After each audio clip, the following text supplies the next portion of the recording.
Good morning students.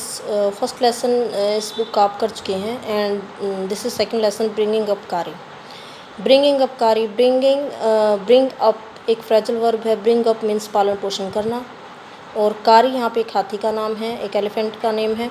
तो कारी का पालन पोषण करते हुए देयर आर 3 मेन पॉइंट्स।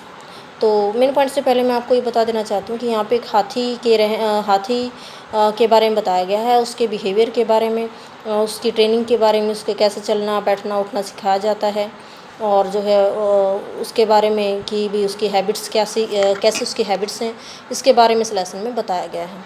कारी 5 months old baby elephant lived and Guru with his 9-year-old friend and keeper. तो कारी जो है एक 5 महीने का जो है बेबी एलिफेंट है, छोटा हाथी है, जो रहता था किसके साथ, एक 9 साल के लड़के के साथ, जो उसका मित्र भी है और उसका देखभाल करने वाला भी है, यानी उसकी देखभाल भी करता है। कारी डजेंट ईट मच, कारी ज़्यादा नहीं खाता है, just about 16 kilogram delicious Twix a day, एक दिन में जो है 16 किलोग्राम टहनियाँ वो खाता है। प्लेफुल एंड सेंसिटिव, प्लेफुल यानी खेल पसंद है, खेलना पसंद है उसको। सेंसिटिव है, संवेदनशील है। कारी saves a boy from drowning, कारी जो है एक लड़के को डूबने से बचाता है। Let's start the lesson. Kari the elephant was 5 months old when he was given to me to take care of. तो आई यहाँ पे राइटर है और वो कहता है कि कारी जो है वो 5 महीने का था जब उसे मुझे दिया गया उसकी देखभाल करने के लिए। I was 9 years old, मैं 9 साल का था। I was 9 year old, मैं 9 साल का था। And I could reach his back if I stood on tip toy, मैं उसकी कमर तक तभी पहुंच सकता था जब मैं अपने पंजों के बल खड़ा होता, अपनी एड़ियों को उठाकर, तभी मैं उसकी कमर तक पहुंच सकता था, यानी यहाँ पे उसकी ऊंचाई दिखाई गई है। He seemed to remain that high for nearly 2 years। तो इतना ऊंचा वैसे दिखाई देता था जैसे कि वह इतना ऊंचा वो दिखाई देता था, ऐसा प्रतीत होता था जैसे वो 2 साल का हो। तो वी ग्रू टुगेदर, हम दोनों इकट्ठे बड़े हुए। That is why probably that is why I never found out, मैं कभी पता नहीं लगा पाया, शायद यही कारण है कि मैं कभी पता नहीं लगा पाया जस्ट हाउ टाल ही वॉज, कि वह इतना लंबा कैसे था। ही लिव्ड इन ए पवेलियन, उसके लिए एक पवेलियन बनाया गया था। अंडर ए थैस्ट रूफ, एक पवेलियन कैसे बनाया गया था, एक तिनकों की घास फूस की एक छत बनाई गई थी, और उस छत को किसके सहारे खड़ा किया गया था, मोटे मोटे पेड़ के तने के सहारे, मोटे मोटे 4 पेड़ के तने लगाए गए थे काट कर, उनके सहारे उसको खड़ा किया गया था। काफ़ी मजबूत थे वो जो है लकड़ी के जो लट्ठे लगाए गए थे। तो क्यों लगाए गए थे इतने मजबूत लट्ठे, क्योंकि ताकि अगर कारी उस पर थोड़ा सा भी उसको हिलाए या उसको थोड़ा सा भी जो है वो बम्प यानी धकेलने की कोशिश करे तो वो गिरे नहीं। तो आप इस पवेलियन की जो है पिक्चर अगले पेज पर भी देख सकते हैं, वो अच्छे से दिखाई गई है, उन स्टम्प्स को भी दिखाया गया है, अच्छे से देख सकते हैं तो आपको क्लियर हो जाएगा। तो one of the first thing कारी डिड, कारी करने जो पहला काम किया वो था कि ही वो was to save the life of a boy, तो उसने एक बच्चे का जीवन, एक लड़के का जीवन बचाया।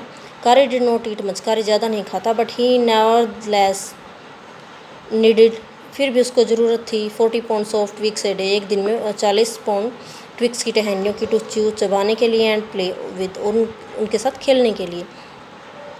एवरी डे, प्रतिदिन मैं उसको लेकर जाता था नदी पर स्नान करवाने के लिए, नहलाने के लिए लेकर जाता था।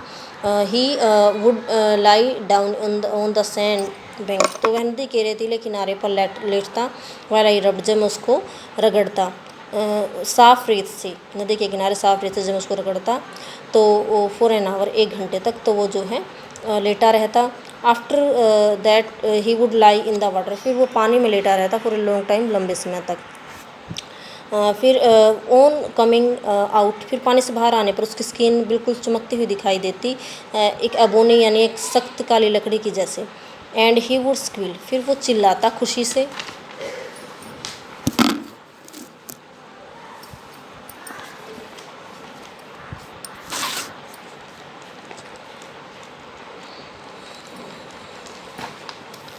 वो चिल्लाता। सॉरी, यहाँ पे जो है इस पेज की सेटिंग हो रही है अभी, तो वो खुशी से चिल्लाता with pleasure as I rubbed water down his back. जब मैं उसकी बैक, उसकी कमर के नीचे पानी से उसको रगड़ता तो वो जो है चिल्लाता। I would take him by the ear, और मैं उसको जो है उसको जो है मैं पकड़ कर लाता, कान से पकड़ कर मैं उसको लाता। Because that is the easiest वे, क्योंकि उसको कान से पकड़ कर लाना एक बहुत ही आसान तरीका था। एक हाथी को कान से पकड़ कर लाना एक आसान तरीका था। And leave him on the edge of the jungle, और उसको जो है जंगल के किनारे पर छोड़ना।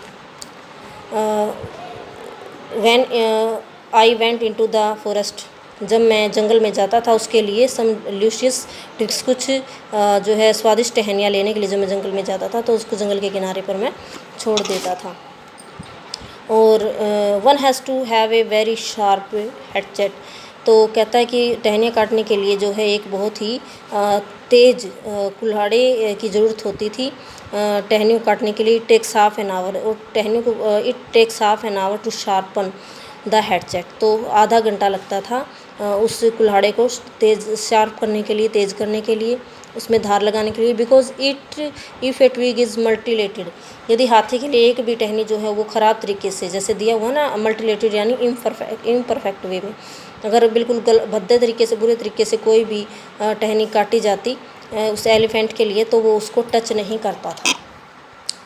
तो it was not an easy job to get twigs, तो उस कार्य के लिए टहनियाँ जो है काट कर लाना और छोटे पौधे सैपलिंग यानी छोटे पौधे, कोमल छोटे पौधे काट कर लाना कोई आसान काम नहीं था। I had to climb all kinds of tree, मुझे हर प्रकार के पेड़ पर चढ़ना पड़ता था। To get most delicate twigs, बहुत ही स्वादिष्ट और टेंडर और कोमल ट्विग्स, कोमल टहनियाँ काटने के लिए मुझे हर प्रकार के पेड़ पर चढ़ना पड़ता था। As he was very fond of young branches, क्योंकि वह छोटी young branches of banyan tree, बरगद के पेड़ की छोटी टहनियों का वो बहुत शौकीन था, बहुत ज़्यादा फॉन्ड ऑफ मीन्स शौकीन होना। Which grows like a cathedral of leaves, which like जो कि कैथेड्रल ऑफ लीव्स, जो कि एक पत्ते के चौड़े भाग की तरह उगती हुई प्रतीत होती थी।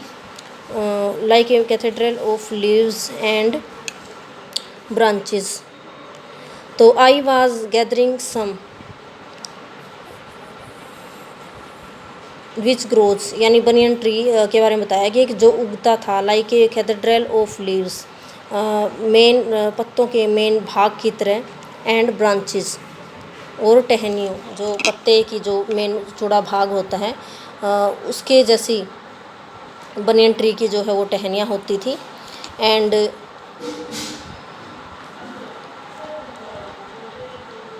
Cathedral of plant and branches, तो वही बता रहा है कि उसके पत्तों के बारे में, यानी बनियन ट्री के पत्तों के बारे में, ब्रांचेस के बारे में बता रहा है। तो I was gathering some, I was gathering some, मैं इकट्ठा कर रहा था वन स्प्रिंग डे, एक बसंत ऋतु के दिन, इन मार्च में, when I suddenly heard calling to me, तो मैंने एक दिन में मार्च में जो है एक बसंत ऋतु के दिन में जो है टहनियाँ इकट्ठी कर रहा था उसके लिए, तो मैंने कारी की आवाज़ सुनी। As he was still very young, क्योंकि अभी वह छोटा था। The call was more like baby, एक बच्चे की तरह आवाज़ थी। देन एन एलिफेंट, एक हाथी की बजाय एक बच्चे की जैसी आवाज़ थी। आई थॉट, मैंने सोचा, समबॉडी वॉज हर्टिंग,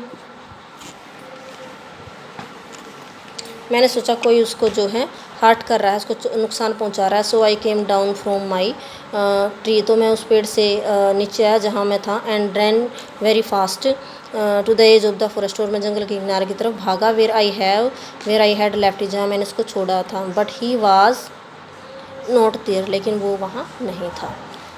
तो स्टूडेंट्स, बाकी की वीडियो हम कल करेंगे, बाकी का लेसन कल की वीडियो में हम करेंगे। Thanks, have a nice day.